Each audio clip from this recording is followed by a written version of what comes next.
But I think they were on some whole shit, and because when I had told one, like, you know what? I'm so sick and tired of y'all and y'all's excuses. I'm just gonna live for me. And because my broke ass boyfriend didn't have enough money to buy the ticket, don't ask me too many questions because it's not gonna be too many answers. Either you're ready to go or you get left. It's gonna be one or the other. Where we going? I don't know. You coming? Hey everyone, welcome to my channel if you're new, and welcome back if you're returning. So we are here for another episode of Sisterly Sentiments. Okay, so I was just thinking about my own life, and I was wondering if there's like anybody out there, y'all go through the same thing or have gone through the same thing. I kind of want to know what y'all did. Well, I really want to know what you all did, how you handled it, how you got over it, or if you're still in it. Before we get started, please make sure you guys thumbs this video up and share this video and subscribe to the channel. Now, let's talk about this. Now, in my own life, I am ready to go. Like, I'm that girl. If somebody wants to go on a trip, count me in. You want to do something, count me in. You want to go to a new gym and try the kickboxing, count me in. You want to go to this new nightclub or lounge, I'm here. Like, I'm always down to ride. The problem that I had for so many years was I could never find anybody to ride with. Because it's like, if it's a guy that I'm hanging out with, he's gonna probably get emotional if another guy's in my face. If it's some girl I'm hanging out with, she's gonna probably get emotional if it's another girl in my face. Like, it's just or they don't have the money, so it's either they're jealous, they can't go with me because they're too busy worried about what I'm doing and mind their own business.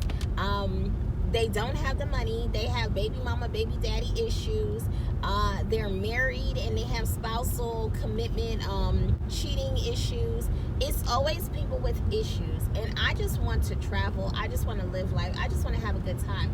I'm like, where are the singles in Atlanta that can just get up and go? Or even the married people or people in relationships, because every relationship I've been in, I've never had a problem being able to get up and go somewhere. Heck, I will go with the person I'm with, and if they don't want to go, then I'll see you when I get back. It's just that simple. But I have way too many friends and family who are either afraid to fly or they complain they don't have the money, yet you see them flossing. They got new shoes, new furniture, new this, new that. It's always something new. They always got that new, but they never have $100 for a plane ticket. I'm like, okay, you full of shit, right? So at that point, I can't get emotionally involved with that situation, because it's just gonna break my heart that I'm never a priority or even a thought. You know what I mean? Hanging out or coming to visit me is never even a thought. So I have family members I haven't seen in a very long time, and to be honest with you, I don't plan on seeing them anytime soon. I don't plan at all, because they're not a thought to me. If I can't be if I'm not a thought to you, there's no way you can be a thought to me. That's my mindset. But something that I did a couple of years ago was I went on a trip. I planned to go on my first cruise, because it was probably like 2 or 3 years I was trying to get out of the country, and either people didn't have passports or they just had excuses as to why they couldn't do it, right? So I was like, you know what? I am so tired of living for everybody else. I think I was in my 20s at the time.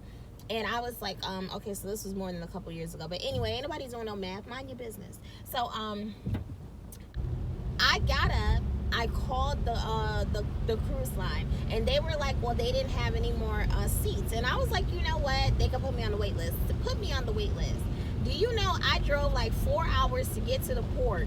Didn't know if I was going to be sailing off or not. I had my bags ready. If it didn't come through, you know, if the plans fell through, then I would just go somewhere else. If they did work out, then I was going out of the country. I told my child, pack your bags. She was like, where are we going? I don't know. Wherever we land. She was like, okay. See, my kids know how I am. When I say pack, don't ask me too many questions, because it's not going to be too many answers. Either you're ready to go or you get left. It's going to be one or the other. Where are we going? I don't know. You coming? So when we got there, it was so crazy. It was 3 people that canceled, and there was me, and then I guess another person had did the same thing. They just pulled up. They were like, y'all are on, you know, do you still want to go? I'm like, yeah, how soon can you get here? I was like, well, I'm in the parking lot. What? They VIP'd us through. They came and got the golf carts. We got first class, everything. Drove us right through the crowd. We didn't have to wait for anything, because we were so last minute that if we went through the process and got in line, we may have been there for hours and we would have missed the cruise. And so I was super scared. I called my best friend, like, listen, I'm leaving the country. I'm scared. I didn't know, like, I was leaving a child behind. So I was like, if something happens, you know, please just call and check on my baby, make sure my dogs are good, make sure everybody and everything is straight. And she was like, well, where are you going? I'm leaving the country. What? Because nobody knew. I'm that person, like, I'll pull up and then I'll call you when I'm there, and they like, hold on, what? How you get here? When did this happen? None of your business. Worry about yourself. So that was my first cruise. I just had to do it. Once I got over the fear and the anxiety, and I was just like, I'm just walking faith. It feels right. It feels awkward. It's different, but it didn't feel wrong, right? So I went with it. I'm fine with awkward. I'm fine with different. If something feels wrong, don't do it. But if it doesn't feel wrong, go for it. And I did, and it was amazing. So much so that the next couple of times I wanted to go out of the country, I just hopped up and went. So the first time I went out of the country on a plane, it was kind of the same situation. I had asked a couple people if they wanted to go out, and they were just like, everyone's like, oh yeah, I want to go. Then I'm like, did you get your passport? Get your passport by this time. Okay, a couple people got their passports, others didn't. Then I'm like, do you have the money? Because I'm the one, I'm like, cool, I'll pay for the rooms. I'll get like 2 or 3 rooms. I'll cover the rooms. All you need to do is show up. And if we're going to an all-exclusive, once I cover the room, it's good, just pull up. So then it's, oh, well, I got this and I got that, or I'm afraid to fly, or blah, blah, blah, blah. It's just all the excuses in the world. I'm like, okay, you know what? I'm so sick and tired of y'all and y'all's excuses. I'm just going to live for me. Booked the ticket. Me and my ride and my daughter, we got on that plane and we rolled out. We get to the other country, right? And then my phone doesn't work. Her phone works. My iPhone doesn't work. Her Android does. So I called my mom, and I called my little brother, and I was like, hey, can you pull up a map and show me how far the hotel is from the airport? And he's like, yeah, sure. Why? Why can't you do it? What's wrong? I was like, well, I'm out of the country and my phone is not. He was like, hold on, you're where? So he had that reaction. My mother had the same reaction. Like, wait a minute, girl, what do you mean? Where are you?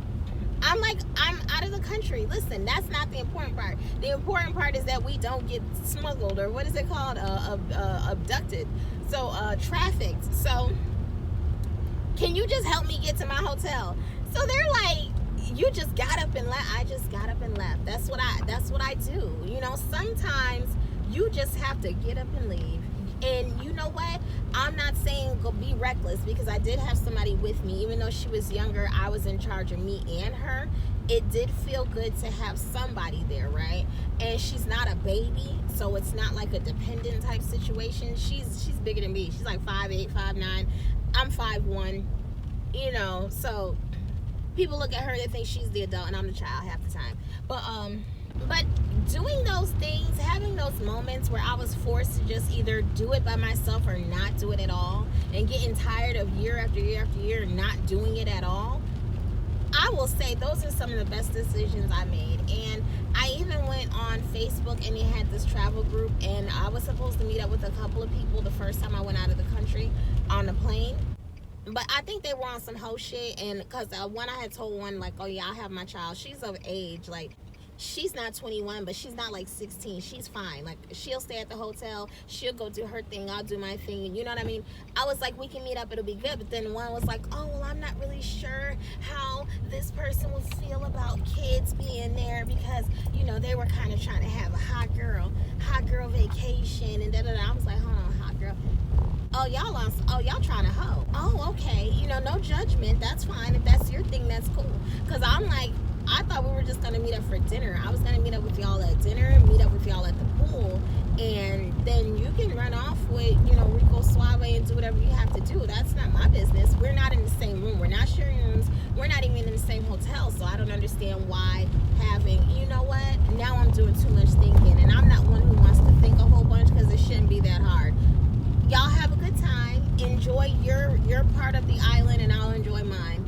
And that I left that at that. So I'm not someone that believes you have to travel with people that are on the same type of time as you.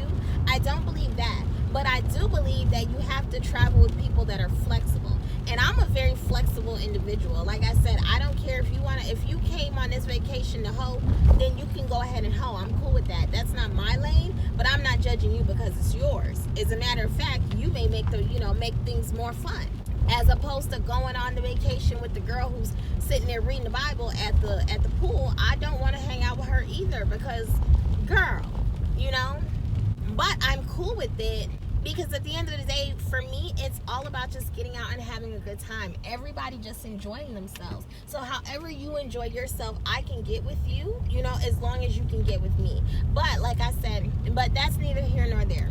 The moral of this sisterly sentiments is, if you can't find people that want to do the things that you want to do, to the point where you're not going on trips, you're not leaving your hometown, you're not going, you know, to lounges and restaurants, or, you know, the new art museum, you're just not living because you don't have somebody to hang out with you, just do it. Now, your anxiety may kick your behind to the point where you don't even want to get out the car when you pull up. Go inside. My very first concert was a Jill Scott concert, and because my broke ass boyfriend didn't have enough money to buy the ticket, I bought my own ticket and went to that concert on my own. I am somebody who does nothing alone.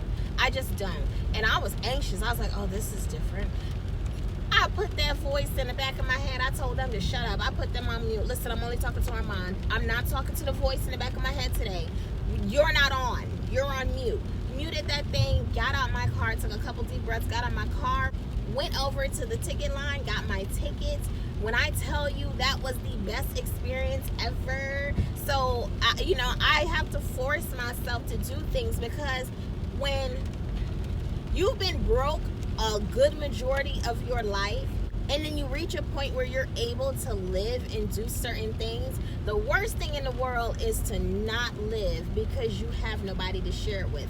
I'm gonna tell you, when we went on vacation out of the country, we met people, we made connections. Like at the pool, they were like, oh, your bathing suit is so lit. One chick, she had big boobs and I had big boobs, and she kept doing this, and I'm like, she talking about my boobs? I don't know. Then my daughter was like, no, she's saying your bathing suit is nice. I was like, oh, then she comes over, how do you keep your boobs up? Da, da, da. And we just started talking about boobs. Somebody else, they were taking shots. I was like, okay, I want a shot, it's my birthday. They're like, it's your birthday. So they started handing me shots. Then one of the other dudes was like, well, it's his birthday on the weekend, that Sunday. They're like, oh, it's his birthday too. So they started giving him shots. Next thing you know, we done made a whole group of friends, and we all partying, having shots, and having a good time. And sometimes that's just how it be. You have more fun with the people that you wind up meeting on your journey than what you could have had with the motherfuckers who was playing games that didn't show up. Or, you know, maybe you would have had a great time with them, but they couldn't come. But you still enjoyed yourself when it was just you, you know, and you met people. So if you have anxiety, quiet that voice in the back of your head. Get out, try something new. And if you call my vision board from last year, then you know that something I have never done was go out to dinner by myself. I still have not done that. I plan on doing that, and I'm gonna let y'all know how that experience is. Like, that's a huge thing for me. I mean, I've been a mom my whole life. I've never like been alone, so I don't even know what it is to like go grocery shopping and go to restaurants and go on trips on my own. It's so weird, but I'm definitely going to be embracing that part of my life. So comment down below and let me know if you ever felt like that, like you wanted to do stuff and you just didn't have anyone to do it with. Let me know if you went through that. Let me know if you did go through that. How did you get over it, or are you still in that phase? And make sure you guys thumbs this video up, and we will do this again next time, y'all.